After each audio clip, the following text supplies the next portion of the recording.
Hello, sir. How are you? I'm fine. How are you? Oh, great. Will you tell us your name and your occupation?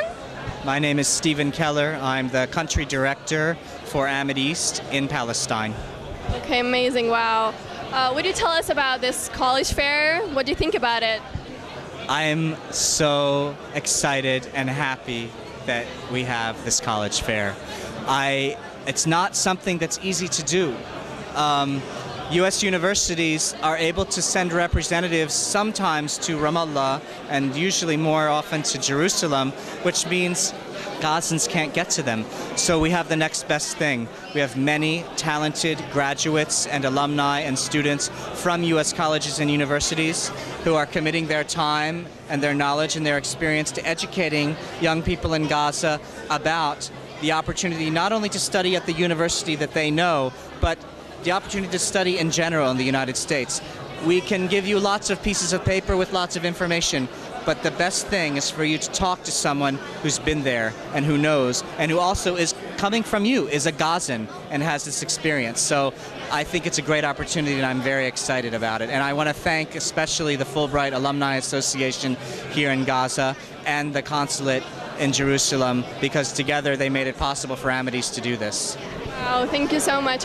Would you tell us how was your trip from West Bank to over here in Gaza, and did you have any trouble? My biggest problem is getting out of bed early enough to hit the road to get here in time, and I wasn't very good at it. Akram Baghdadi called me twice to get me out of bed. That was the first struggle. The second struggle, believe it or not, had nothing to do with the checkpoints, because I know a back way. I shouldn't say that on television, should I? So I didn't have to deal with Kalandia. I went a different way. But then I hit traffic. Just ordinary people going to work in the morning. There was an incredibly long backup. I sat in it for a long time, and this made me late. Not the checkpoint, mush al-ihtilal, but just regular traffic from people going to work.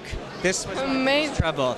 Then when I got to Gaza, because I've been here many times at the Erez checkpoint, I'm in their computer. They just don't even ask me questions anymore. They take my passport, they type it in, they see I have a permit, they know what I do, and I'm on my way. So, yeah. Would you think that would ever happen to a student from Gaza?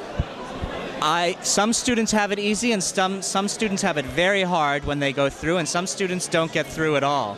It really depends. I've been here almost 5 years now. I've seen the situation get better, but it's still not where it needs to be. ما في حرية الحركة للطلاب من غزة وآينس من غزة وهذا يعني فيش عدالة في ذلك. I am very angry about it. There's nothing I can do, but we do have a way, thanks to the American consulate, who has put pressure from the highest levels of the American government on the Israeli authorities to make sure that students going to the United States have a way to get out as long as they are able to get a visa. I don't control who gets a visa, but we do offer everybody a fair shake in being selected, and then it's in the U.S. government's hands for the visa. And if they get a visa, they will make sure that they get out. In years past, that wasn't always the case. Now it is. So that's a positive change I've noticed in a short time I've been here. We hopefully everything will get solved. Thank you so much for your time. Thank you. You're welcome. Thank you for this opportunity. Yatiki elf afia. Hello, sir. How are you? I'm doing well. Would you tell us your name and your occupation? My name is Mohsen Ghazali, and I used to be a Fulbrighter 20 years ago, and I'm currently serving as the General Secretary for the Palestinian Fulbright Alumni Association. Great, wonderful. Would you tell us how you contacted with the universities in the U.S.? When we put together the college fair, when the grant was awarded from the U.S. consulate, we prepared or organized a steering committee from Amideast and Palestinian Fulbright Alumni Association 3 months ahead of the established or dedicated date.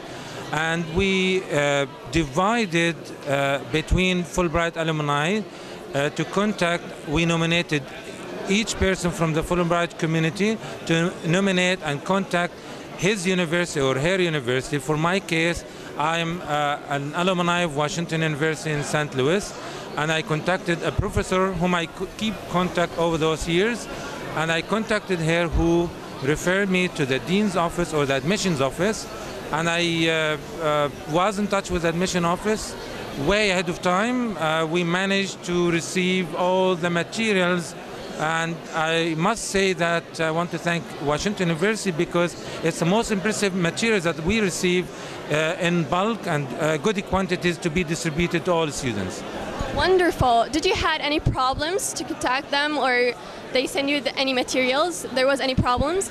There was some problems about where to send the materials, whether to Gaza or the West Bank or to Washington or to Amideast, Washington D.C., and we decided that the best way to send the materials to Ramallah, where we escorted the materials through one of the personnel from Amideast when traveling to Gaza. Great job. Thank you so much, sir. Okay, thank you. Okay. How are you, sir? I'm fine, thank you. Would you tell us your name and your occupation? Yeah, my name is Akram al-Baghdadi. I'm the educational advisor at Amideast office in Gaza. Great job. How did you organize this wonderful college fair? First of all, we feel proud to organize such an event in Gaza because it's the first college fair in Gaza. Amideast received a generous fund from the American Consulate in Jerusalem to fund this event. Amideast and the Fulbright alumni in Gaza here organized this event. And we are very happy to see this event. We have a lot of students, a lot of interested students who are asking many questions, and we are happy to have such event here in Gaza. Did you face any problems managing over here in Gaza?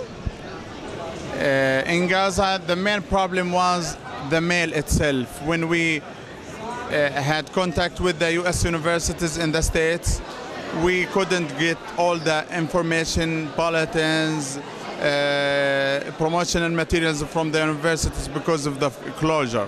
We got some, but not all the catalogs and all the such stuff that universities used to send. This is the only problem here. Wonderful, great job. Thank you, sir. You are welcome.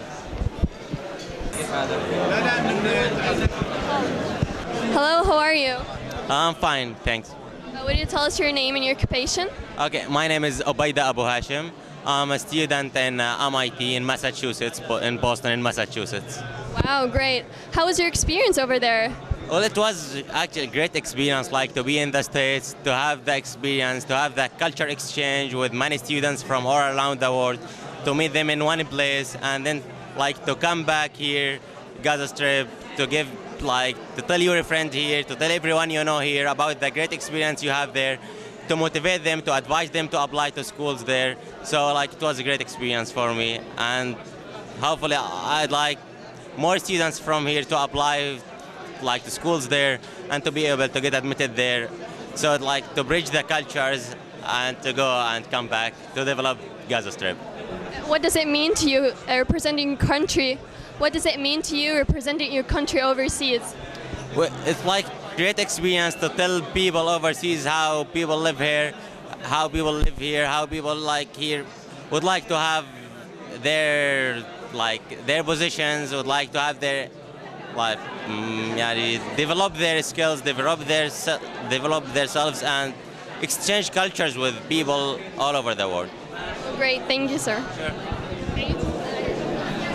Hi, how are you? I'm good.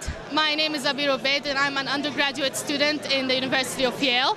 I'm of the class of 2014, and here I am in Gaza's first college fair, and I'm very proud to be here because we're all promoting education in countries outside. Oh, great, wonderful. Will you tell us about your experience overseas? My experience there was amazing. Studies are of course very hard, but we are all hardworking Palestinians, so nothing is impossible. How was it? What does it mean to you representing your country in the U.S.? It's a huge burden because people there do not understand half of the things that are happening here, and most of them have the wrong idea about us. But of course, I'm representing and I'm trying to enlighten them about the truth. Amazing. Thank you so much. Thank you. Should I look at the red lights or look at